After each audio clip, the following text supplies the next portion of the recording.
Make me a channel of your peace. Where there is hatred, let me bring your love.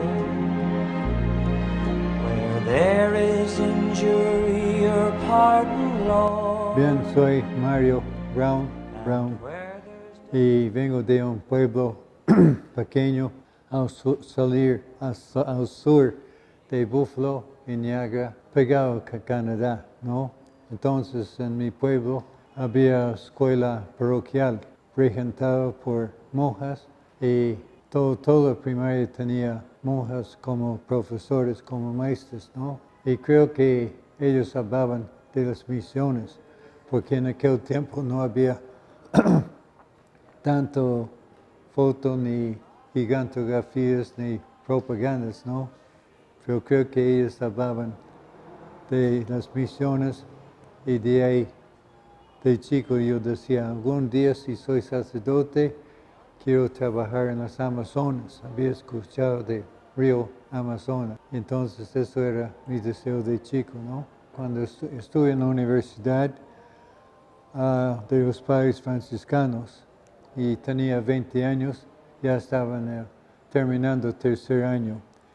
Y había sentido desde el primer año en la universidad la atracción a los franciscanos, etc. Y entonces el tercer año ya estaba pidiendo entrar a su seminario. Born to eternal life. Administración, todo lo contrario de franciscano. Si me apoyaban, estaban contentos y me decía, bueno, que estaban muy contentos, pero si en algún momento decidía que no, contaban, me apoyaban como sea. Mi papá estaba más feliz porque mi papá era converso, o sea, estaba casado 20 años con mi mamá antes que se hizo católico. Yo tenía mucho cariño también a los franciscanos. Soy el mayor de 6 hijos. Men that we receive, and in dying that we're born to eternal life. Si alguien me preguntaba en aquel tiempo por qué quieres ser sacerdote, no podía explicar. Yo decía, quiero porque quiero. Pero si me preguntase hoy, yo diría, para amar y servir.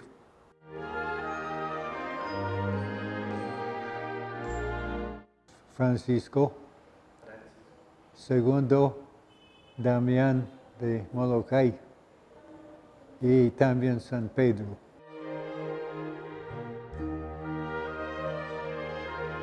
Ahí recuerdo bastante.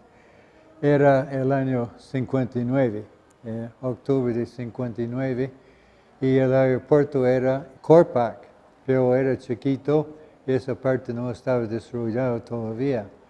Entonces me recibieron 2 frailes, el provincial y un padre que era de Barranco y hablaba algo de inglés. Lo primero que me impresionó era tanta arena, playa, porque en mi tierra todo era verde, ¿no? Nunca había visto playa todavía. Me llevaron a descalzos y todo era extraño para mí, pero todo esperaba eso, que todo iba a ser distinto, ¿no? Entonces me dieron de comer, después me llevaron a la huerta y comenzaba a hablar entre ellos. Yo solamente sabía 4 o 5 palabras en castellano. Entonces esta tarde el padre que hablaba un poco de inglés me llevó a un pueblo joven y me dejó con un grupo de jóvenes en un salón toda la tarde. Yo estaba muy cansado del viaje, era casi 18 horas de vuelo en aquel tiempo. Y no sabía, los chicos querían con sus 4 palabras en inglés, yo con mis 4 palabras en castellano, tratamos de entendernos. Terminé con un dolor de cabeza. Me llevó al convento en la noche, me pusieron en el segundo piso y estaba lleno de pulgas y zancudos y no podía dormir. Y yo pasé una noche muy, muy negra. No por otros, ¿sí? Por mí. No tenía miedo de la gente, ni la lengua, ni nada, sino tenía miedo del fracaso, porque años y años había hablado de llegar a Perú, meses esperando, resolviendo problemas para llegar, y Dios dijo, ya lo has hecho, ahora te vas a fracasar y vas a tener que volver. Pero caí dormido y en la noche, la mañana, desperté feliz de la vida, una alegría tremenda. Solamente esa noche, nunca volví a sentir así. Entonces buscaba con quién hablar, etc. Pero el convento es un laberinto, me perdía por ahí. Entonces por fin encontré un padre joven y él decidió que me llevaron a la parroquia de San Francisco Solano, más allá, donde estaba el padre que hablaba un poco inglés. Pero yo nunca sentía el problema de la lengua, o sea, no entendía, pero con las manos, etc., y siempre encontraba gente tan linda, tan cariñosa, yo nunca sentía la falta de conversar. Estuve una semana, después vino otro padre americano y él me llevó al convento de Barranco y comenzamos a arreglar mis papeles, o sea, a conseguir el carnet de extranjería, que en aquel tiempo tardaba como 2 semanas nada más. Entonces subimos en el tren a Ocopa. Y a Ocopa me enamoré de Ocopa porque soy del campo y hasta hoy día me encanta Ocopa, de su paisaje, su clima, todo. La primera noche me llevaron al comedor y estaba lleno de frailes, casi 90. Y entonces ellos sirvieron vino en mi honor y así me vendaban, etc. Y lo que me llamó la atención de chico es la idea que uno tiene de tanto de los españoles como los latinos que son muy trigueños y pelo muy negro, y entre los españoles había muchos gringos. Me llamó la atención encontrar tantos gringos ahí, ¿no?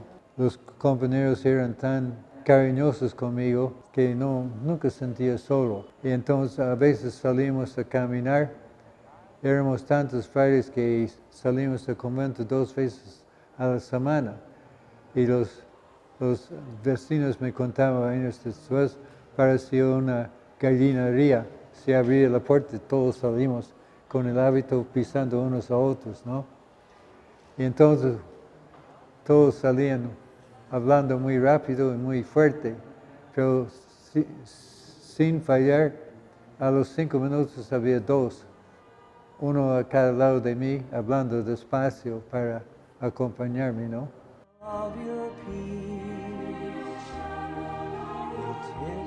Pues era un ambiente de estudio, o sea, el prefecto de estudios era muy estricto y los horarios eran muy estrictos sobre los estudios, etc. Y todos los seminarios siempre tienen una media hora o 1 hora de recreo en la tarde, o sea, jugar fútbol o básquet o así. Pero en la copa había una media hora en la mañana, sobre todo para calentarnos, porque hacía buen frío en la copa. Nos levantamos a 4:45 de la mañana y hacía mucho frío. No daba ganas de poner las sandalias.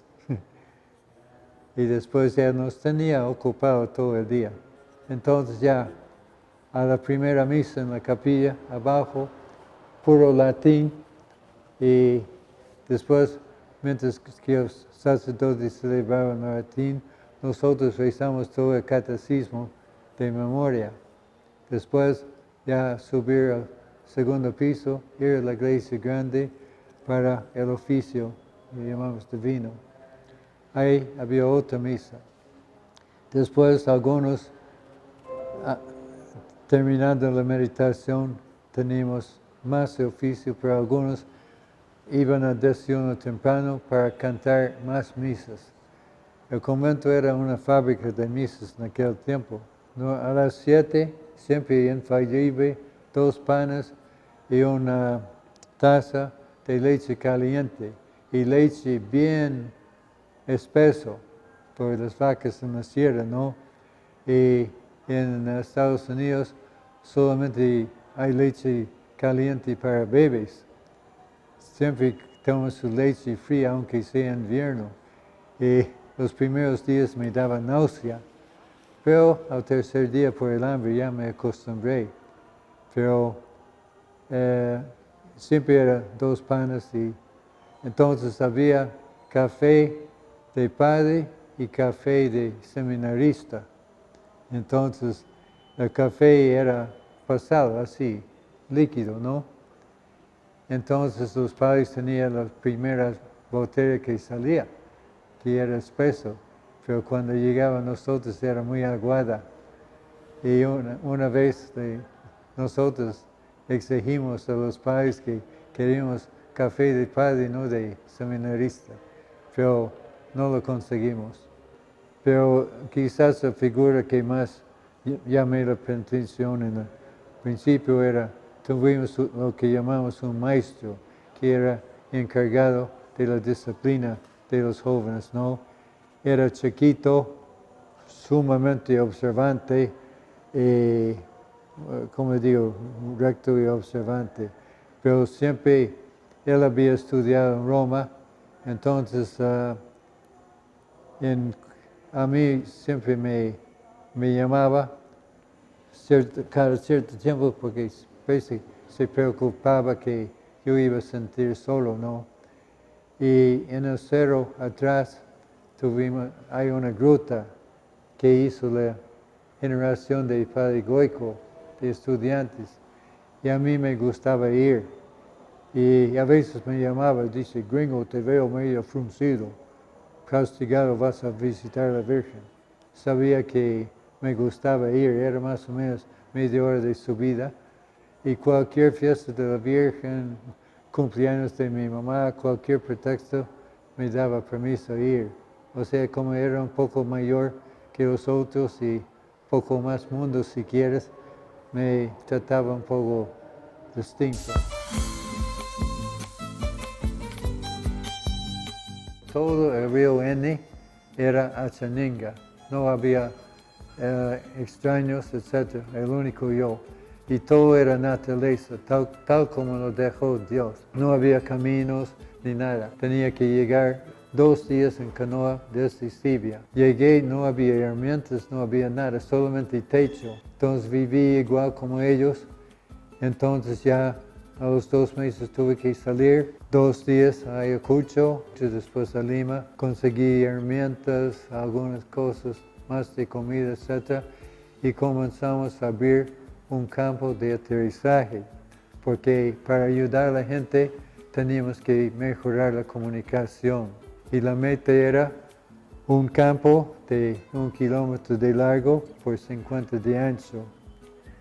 Y ahí sí aprendí lo que es fe y persistencia, porque había días que yo digo, no avanzamos nada. Y con los nativos, sobre todo los jóvenes, abrimos poco a poco 400 metros de largo por 10 de ancho. Y llegamos a un punto que era impenetrable. Ni con hacha, ni machete, ni fuego podía. Y casi no había tráfico en el río. Pero un día bajaba 2 sinchis. Ustedes van a conocer los sinchis en Masamari.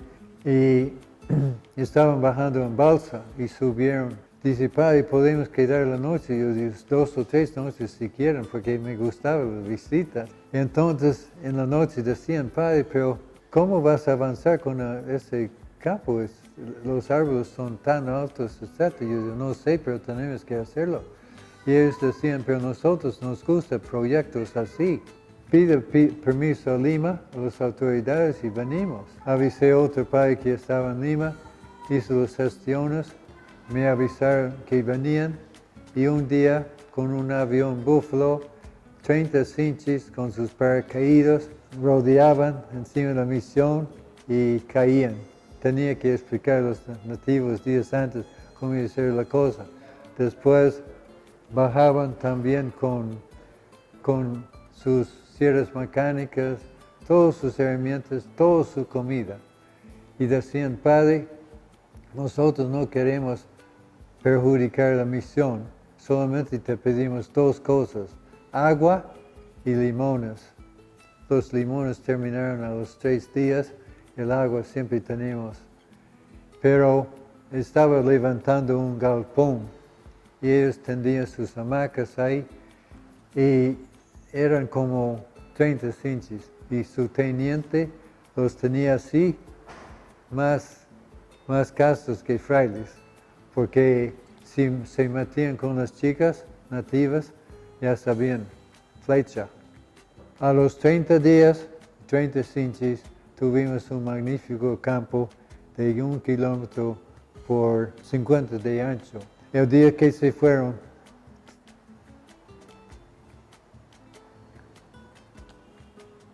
todos lloramos de alegría, de gratitud, etc. Pero era una época muy linda, y entonces yo digo, mirando atrás, yo digo, ¿cómo hicimos? Porque parecía casi imposible, ¿no?